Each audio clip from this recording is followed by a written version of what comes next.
Antifon pembuka. Engkaulah yang membentuk buah pinggangku, Engkaulah yang menenun aku dalam kandungan ibuku. Dalam nama Bapa dan Putra dan Roh Kudus. Amin. Kasih karunia dan damai sejahtera dari Allah Bapa dan dari Tuhan kita Yesus Kristus bersamamu. Bapak, Ibu, saudara-saudari, kekasih Tuhan, selamat pagi. Mari kita mempersiapkan hati mengawali perayaan Ekaristi ini, agar kita dapat merayakan misteri keselamatan dengan hati penuh cinta. Marilah berdoa. Allah Bapa yang Maha Bijaksana, sabdamu menuntun langkah laku kami dalam kebenaran. Mampukanlah kami untuk senantiasa mendengarkan sabdamu dan setia melaksanakannya. Dengan pengantaran Yesus Kristus Putramu Tuhan kami, yang bersama dengan Dikau dalam persatuan Roh Kudus hidup dan berkuasa, Allah sepanjang segala masa. Amin.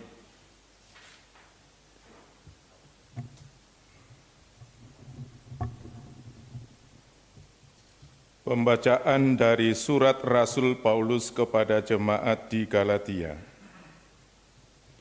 Saudara-saudara, kalian tentu telah mendengar tentang hidupku dalam agama Yahudi dahulu. Tanpa batas aku menganiaya jemaat Allah dan berusaha membinasakannya. Dalam agama Yahudi itu, aku jauh lebih maju dari banyak teman sebaya di antara bangsaku, karena aku sangat rajin memelihara adat istiadat nenek moyangku. Tetapi Allah telah memilih aku sejak kandungan ibuku dan memanggil aku oleh karena kasih karunia-Nya. Ia berkenan menyatakan anaknya dalam diriku, agar aku memberitakan Dia di antara bangsa-bangsa lain. Pada waktu itu, sesaat pun aku tidak minta pertimbangan kepada manusia. Aku juga tidak pergi ke Yerusalem untuk mendapatkan mereka yang telah menjadi rasul sebelum aku. Tetapi aku berangkat ke tanah Arab, dan dari situ kembali lagi ke Damsyik. Baru 3 tahun kemudian, aku pergi ke Yerusalem untuk menemui Kefas, dan aku menumpang 15 hari di rumahnya. Tetapi rasul-rasul yang lain tak seorang pun yang kulihat kecuali Yakobus, saudara Tuhan Yesus. Di hadapan Allah kutegaskan, apa yang kutulis kepadamu ini benar, aku tidak berdusta. Kemudian aku pergi ke daerah-daerah Syria dan Kilikia. Tetapi aku tidak dikenal oleh jemaat-jemaat Kristus di Yudea. Mereka hanya mendengar bahwa orang yang dahulu menganiaya mereka, sekarang memberitakan iman yang pernah hendak dibinasakannya. Dan mereka memuliakan Allah karena aku. Demikianlah sabda Tuhan. Syukur kepada Allah. Ya Tuhan, tuntunlah aku di jalan yang kekal. Ya Tuhan, tuntunlah aku di jalan yang kekal. Tuhan, Engkau menyelidiki dan mengenal aku. Engkau mengetahui apakah aku duduk atau berdiri. Engkau mengerti pikiranku dari jauh. Engkau memeriksa aku kalau aku berjalan dan berbaring. Segala jalanku Kau maklumi. Ya Tuhan, tuntunlah aku di jalan yang kekal, sebab Engkau yang membentuk buah pinggangku, Engkaulah yang menenun aku dalam kandungan ibuku. Aku bersyukur kepadamu oleh karena misteri kejadianku, ajaiblah apa yang Kau buat. Ya Tuhan, tuntunlah aku di jalan yang kekal. Jiwaku benar-benar menyadarinya, tulang-tulangku tidak terlindung bagimu. Ketika aku dijadikan di tempat yang tersembunyi dan direkam di bagian-bagian bumi yang paling bawah. Ya Tuhan, tuntunlah aku di jalan yang kekal. Haleluya, haleluya, haleluya, haleluya,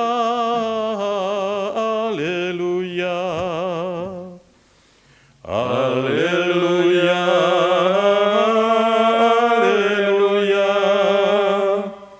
haleluya, haleluya, haleluya. Berbahagialah yang mendengarkan sabda Tuhan dan melaksanakannya. Haleluya, haleluya, haleluya, haleluya. Tuhan bersamamu. Inilah Injil Yesus Kristus menurut Lukas.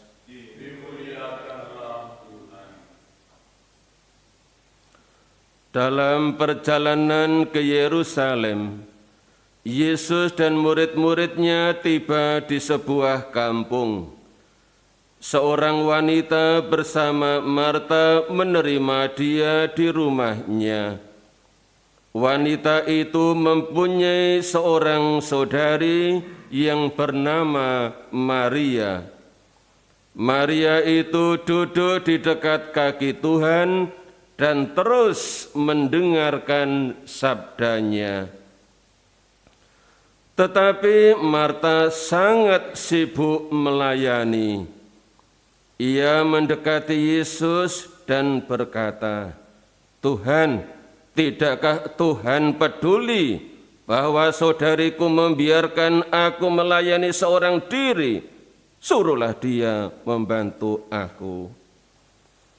Tetapi Yesus menjawabnya, "Marta, Marta, engkau khawatir dan menyusahkan diri dengan banyak perkara. Padahal hanya satu saja yang perlu.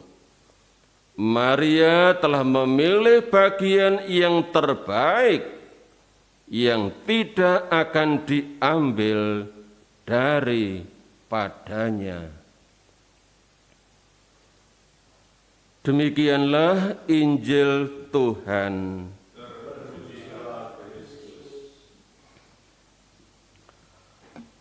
Saudara-saudari kekasih Tuhan, ada berbagai cara dan sikap untuk menyambut Tuhan Yesus yang datang di rumah tangga atau keluarga. Marta menyambut kedatangan Yesus dengan hati penuh emosi dan kesal. Karena dia merasa bekerja sendiri tanpa bantuan saudarinya Maria. Sebaliknya Maria menyambut kedatangan Yesus dengan tenang, namun hatinya digelorakan oleh cinta. Maka dia menyambut Yesus dengan cinta. Dan inilah bagian yang terbaik yang dipilih oleh Maria dan dipersembahkan kepada Yesus yang datang di rumahnya. Bapak, Ibu, saudara-saudari kekasih Tuhan, hari ini Tuhan Yesus juga datang di rumah kita masing-masing. Bagaimana kita akan menyambut Tuhan Yesus yang datang? Apakah kita akan menyambut seperti Marta? Atau kita akan menyambutnya seperti Maria? Kalau kita sungguh-sungguh mengasihi Yesus sebagai Tuhan, kita akan menyambut Dia dengan cinta seperti Maria. Amin.